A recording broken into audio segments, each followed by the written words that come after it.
Que prazer ter a sua companhia aqui no canal Em Família, para juntos estudarmos a palavra de Deus através do guia da lição da Escola Sabatina.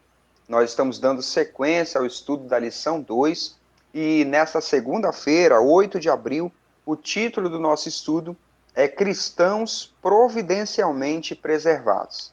Você já sabe, você que tem acompanhado, percebeu que o Francisco Pai está ausente por questões de saúde, ele está se recuperando.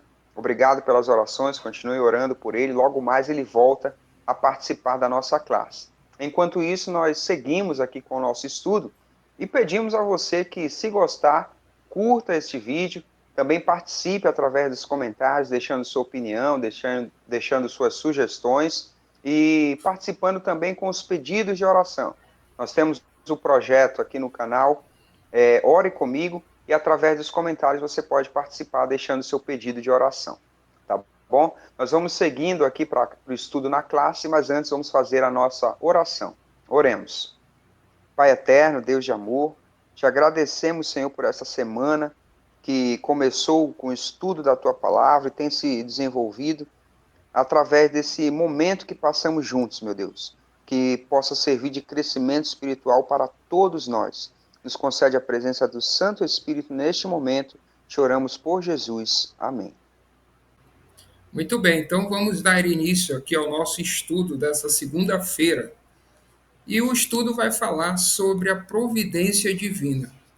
Especificamente, nesse recorte aqui da história do qual o nosso estudo é focado, né?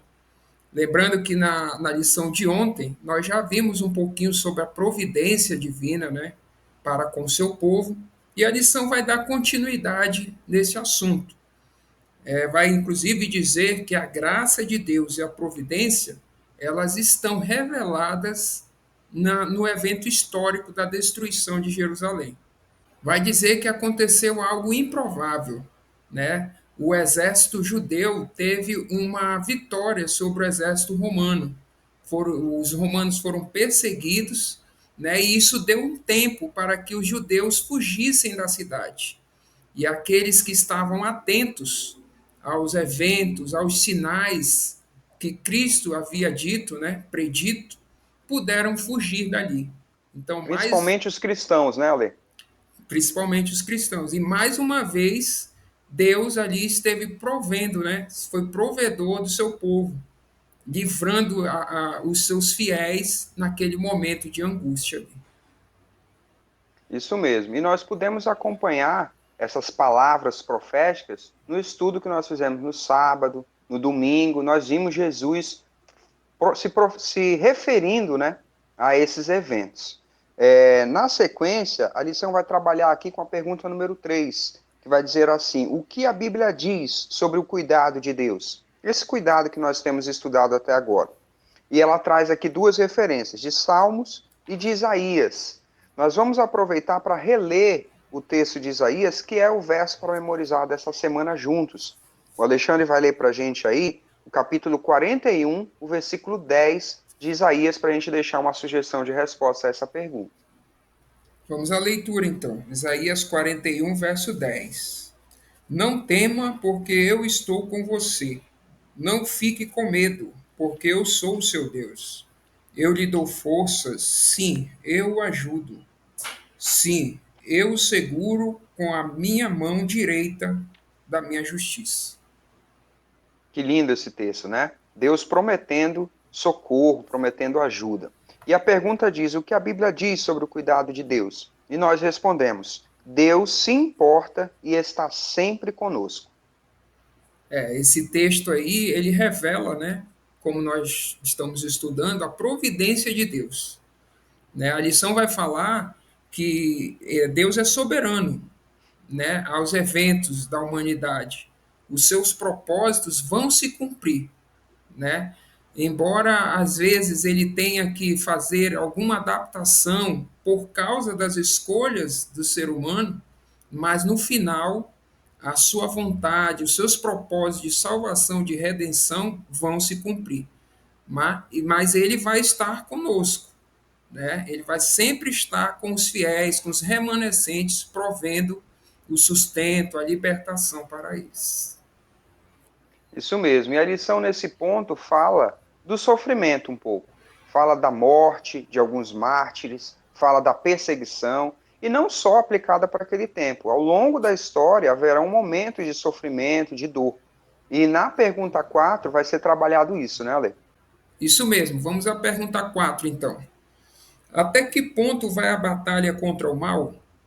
Deus permite que alguns sofram e até morram como mártires pela causa de Cristo. Esse fato contradiz a ideia da proteção de Deus? Nós temos aqui o texto de Hebreus e de Apocalipse. É importantíssimo você fazer a leitura desses textos.